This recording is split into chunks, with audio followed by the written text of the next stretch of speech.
New developments involving the Maryland man mistakenly deported to El Salvador. The efforts to bring him home seem to be on hold. Storms are going to roll in and make things noisy as we head into the night. We'll let you know how long these storms stick around and how windy it's going to get on Tuesday. Then, bracing for budget cuts, D.C. Mayor Muriel Bowser's message to Congress as the district prepares for a $1 billion hole. An 11-minute adventure for 6 women, including pop star Katy Perry. You are officially an astronaut. Thank you so much. The reaction to their history-making, out-of-this-world liftoff to space.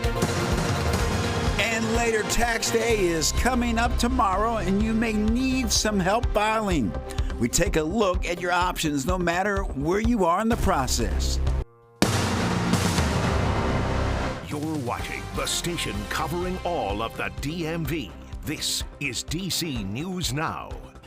Thank you for joining us for DC News Now at 4. I'm Mark Hall. And I'm Tosin Fakile in for Annalisa Gale. We have new developments on today's meeting between President Trump and the president of El Salvador. But first, let's take a live look outside. We start with our weather as we brace for strong storms across the D.C. area this evening. All right, let's head over to meteorologist Damon Matson with a first look at our forecast. Damon, what are we expecting the rest of the day? Well, Mark and Tosin, I mean, that view right there, it's beautiful out across the DMV right now. We have sunshine, we have warm temperatures, but in a matter of hours, it's going to quickly flip on a dime as we have that potential for strong to severe storms. And at the very least, it's going to be soggy later on this evening and into the night. Here's the severe outlook that was updated late this morning. Here in this orange color, that's the highest severe risk that is in place for this system swinging in. It's a level 3 out of 5 out across most of central West Virginia, leaning into the fringes of the DMV. Most of the area, though,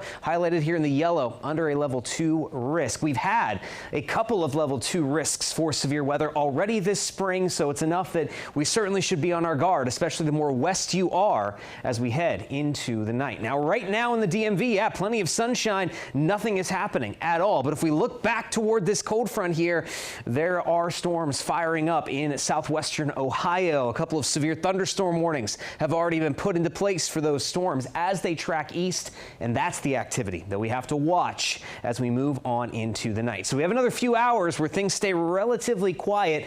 It's after sunset that things will start to fire up and get active. 7, 8 o'clock, those storms likely roll in, and they are expected to continue at least up until midnight, and then they'll actually get out of here pretty quickly. But in that short time frame, who is most likely to see the strongest storms in the DMV tonight? What impacts could they potentially bring as they rip across the area? We'll have a full look at your forecast coming up here in just a bit. All right, Damon, thank you. We'll check in with you soon. We have new developments at 4. The president of El Salvador says he will not send home a Maryland man wrongly deported to his country by the U.S. government. Well, people gathered outside of the White House this morning in support of Kilmar Abrego Garcia of Prince George's County. DC News Now's Randy Bass just steps away at Lafayette Square Park, tracking these new developments for us tonight. Randy, good afternoon. Yes, good afternoon. We are standing right where dozens of people earlier this morning came out to pray, to rally in support of Kilmar Abrego Garcia earlier today in support of his safe return home. His case right now caught up in the courts and in the Oval Office. The two presidents meeting today and doubling down on their plans to keep him behind bars. Suppose you're not suggesting that I smuggle a terrorist into the United States, right? How can I smuggle? How can I return him to the United States? Like I smuggle him into the United States, or whether of course I'm not going to do it. It's like. I mean, the question is preposterous. El Salvador's President Nayib Bukele in the Oval Office today, responding to reporter questions about plans to bring Kilmar Abrego Garcia back to Maryland after he was deported due to an administrative error nearly a month ago. Those comments made alongside President Donald Trump, who has maintained allegations that Abrego Garcia has ties to the MS-13 gang. The Supreme Court has already ruled the federal government has to facilitate his return, but Bukele says they may not get that far. I don't have the power to return him to the United States. Bring Kilmar home. and steps away in Lafayette Square Park. His family, local faith leaders, and elected officials among the crowd in support of his safe and swift return to the U.S. This is one of the greatest perversions of justice any of us have ever seen. In the legal proceedings that we have followed, the government has not produced a shred of evidence. Local prosecutors chiming in too. Prince George's County State's Attorney Aisha Braveboy also pushing for his return. Our government has the ability to make it right. And so we ask, we beg, we pray that we bring Kilmar home. And as for what comes next in this case, Maryland Senator Chris Van Hollen says he's requested a meeting with President Nayib Bukele of El Salvador, though it's not clear if or when that may actually happen. As for what comes next in the courts, though, there is a hearing scheduled, a status hearing for Kilmar Abrego Garcia's case, scheduled in court in Greenbelt tomorrow at 4 o'clock in the afternoon.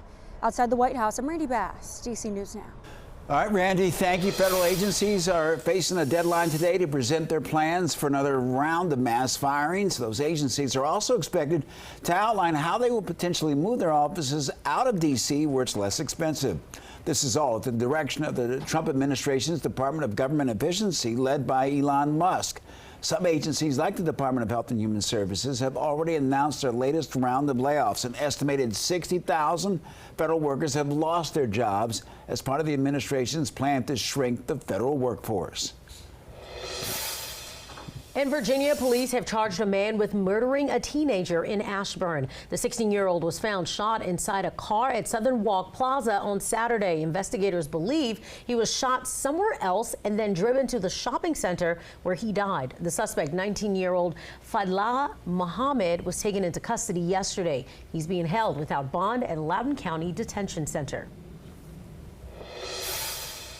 In the district, D.C. Mayor Muriel Bowser is urging Congress to increase its budget to address a potential $1 billion budget shortfall. And it all comes after the House left on a 2-week recess without passing legislation to stop these cuts. D.C. News Now's Liberty Simmons is live at the Wilson Building. And Liberty, how is the mayor and her administration bracing for the cuts? Well, Mark and Tosin, Mayor Bowser says that the position that the House has left the district in is frustrating, and now her office is having to find other ways to allow the district to use its own funds. We need the Congress to act. What we're doing is a stopgap. Mayor Bowser is scrambling to prevent the district's public services from taking a hit after Congress left without the House passing legislation to restore D.C.'s budget. The district has been in limbo since last month. Today, Mayor Bowser sent a letter to House and Senate Appropriations Committee members to increase its budget by 6% as a stopgap to the anticipated $1.1 billion budget shortfall. Alex Dodds is the co-founder of Free DC, an organization dedicated to DC home rule. This is a problem that Congress created. It does not benefit anyone that we are in this financial shortfall right now. The current continuing resolution passed by the House treats DC as a federal agency, forcing it to revert to 2024 spending levels, slashing millions of dollars slated for public services. It's hard to call it a cut because the money is available. We do have the money, but we have to have an approved appropriation from the Congress to spend our own money. The Senate passed the resolution called DC Local Funds Act that would allow the district to spend at fiscal year 2025 levels. The mayor has not said what services would see cuts first, but is warning of spending freezes, furloughs, and possible layoffs if the House doesn't pass it. When they come back, they need to pass the DC Local Funds Act. And we reached out to members of the House Appropriations Committee. We have yet to hear back. Meanwhile, the House is expected to come back from recess on April 28th. For now, live here in Northwest D.C., Liberty Simmons, D.C. News Now.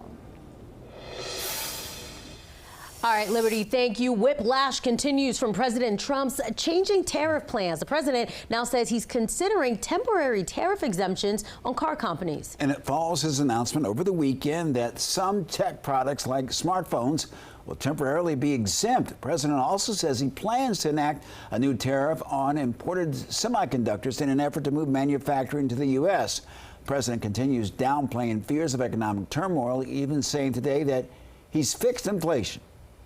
We have to solve problems, and we already solved inflation. You know, if you look at the numbers are incredible, actually. The stock market's up, and we're not letting other countries take advantage of this country like they have for the last 40 years.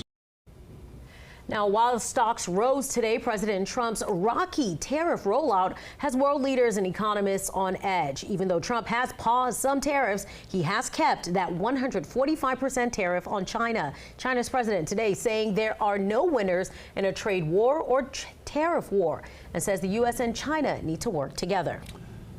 New at 4 refunds are coming to some customers of a now defunct rideshare company that operated in the DMV.